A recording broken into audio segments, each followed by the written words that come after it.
بسم اللہ الرحمن الرحیم۔ السلام علیکم۔ مالک بن دینار رحمت اللہ سے ان کی توبہ کا سبب پوچھا گیا تو انہوں نے کہا، میں ایک سپاہی تھا اور شراب کا رسیا تھا۔ میں نے ایک نفیس باندی خریدی اور وہ میرے دل میں خاص مقام کی مالک بن گئی۔ اس سے میری ایک بیٹی پیدا ہوئی۔ میں اس بچی کو حد سے زیادہ پیار کرتا تھا۔ جب وہ زمین پر گھسٹ کر چلنے لگی تو میرے دل میں اس کی محبت اور بڑھ گئی۔ وہ مجھ سے مانوس ہو گئی اور میں اس کے سامنے جب شراب لا کر رکھتا تو وہ آ کر کھینچا تانی کر کے میرے کپڑوں پر شراب بہا دیتی۔ جب اس کے 2 سال ہو گئے تو وہ فوت ہو گئی۔ میرے دل کو اس کے غم نے بیمار کر دیا۔ 15 رمضان کو جمعے کی رات میں شراب کے نشے میں مدہوش تھا۔ میں نے عشاء کی نماز بھی نہیں پڑھی تھی۔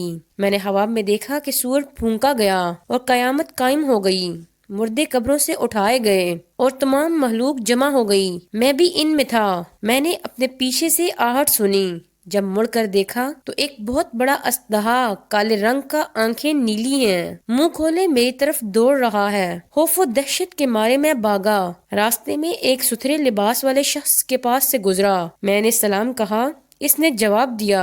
میں نے کہا، بابا مجھے اس اژدہے سے پناہ دو، تجھے اللہ تعالیٰ پناہ دے گا۔ وہ بوڑھا رونے لگا اور کہا، میں کمزور اور ضعیف ہوں اور یہ اژدہا بہت طاقتور ہے، میرے بس میں نہیں۔ تم آگے چلے جاؤ اور بھاگو، شاید اللہ تعالیٰ تمہاری نجات کا کوئی راستہ بنا دے۔ میں آگے بھاگنے لگا اور ایک بلند جگہ پر چڑھ گیا۔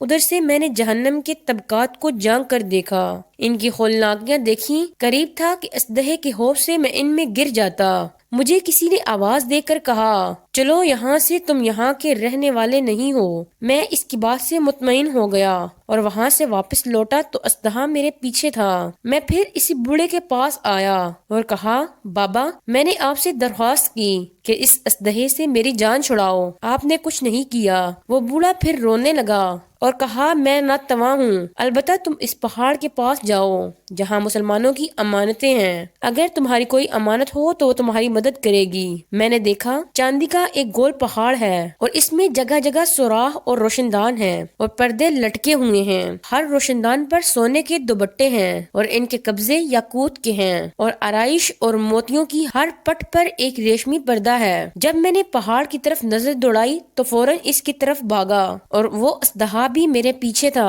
جب میں پہاڑ کے قریب پہنچا تو ایک فرشتے نے آواز دی، پردے ہٹاؤ اور دروازہ کھول دو اور سیدھے کھڑے ہو جاؤ، شاید اس حاجت مند کی یہاں کوئی امانت ہو جو اسے اس کے دشمن سے نجات دلائے۔ میں نے دیکھا کہ پردے ہٹ گئے اور دروازے کھل گئے اور ان روشندانوں سے بہت سارے بچے میری طرف جھانکنے لگے۔ ان کے چہرے چاند کی مانند تھے۔ اژدہا بھی میرے نزدیک پہنچ چکا تھا۔ میں حیران رہ گیا کہ ان بچوں میں سے ایک نے چلا کر کہا، سب آؤ، اس کا دشمن اس کے قریب آ گیا ہے۔ چنانچہ وہ جوک در جوک کھڑے ہو کر جھانکنے لگے۔ اچانک میری وہ بچی جو مر گئی تھی وہ بھی ان کے ساتھ جھانک رہی ہے۔ جب اس نے مجھے دیکھا تو رونے لگی اور کہا، ہائے یہ تو میرا باپ ہے۔ پھر اس نے نور کے جرمٹ میں تیر کی تیزی کے ساتھ چھلانگ لگائی اور میرے سامنے آ کر کھڑی ہو گئی۔ اس نے اپنا بایاں ہاتھ میری طرف بڑھا کر میرا دایاں ہاتھ پکڑ لیا اور اپنے دائیں ہاتھ کو اژدہے کی طرف بڑھا دیا تو وہ بھاگ گیا۔ پھر اس نے مجھے بٹھایا اور میری گود میں بیٹھ گئی اور اپنے دائیں ہاتھ سے میری داڑھی پکڑ کر کہا،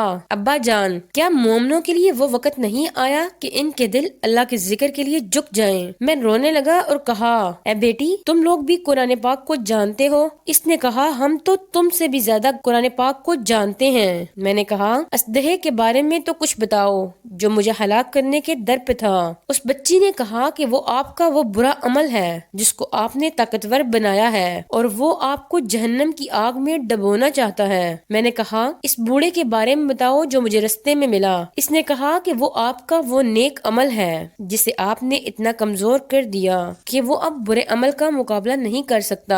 میں نے کہا، اے بیٹی، تم اس پہاڑی میں کیا کرتی ہو؟ اس نے کہا کہ ہم سب مسلمانوں کے بچے ہیں، ہم یہاں قیامت تک رہیں گے، تمہارے انتظار میں ہیں، جب تم آؤ گے تو ہم تمہاری سفارش کریں گے۔ مالک بن دینار فرماتے ہیں، میں گھبرا کر اٹھا اور صبح کو میں نے شراب چھوڑ دی اور اس کے برتن توڑ ڈالے اور اللہ تعالیٰ سے توبہ کی۔ یہی واقعہ میری توبہ کا سبب بنا۔ اس سے معلوم ہوتا ہے کہ اولاد اگر بچپن میں فوت ہو جائے تو مایوس نہیں ہونا چاہیے، بلکہ اللہ تعالیٰ کی مرضی پر راضی رہنا چاہیے، کیونکہ یہی نابالغ اولاد آخرت میں کام آنے والی ہے۔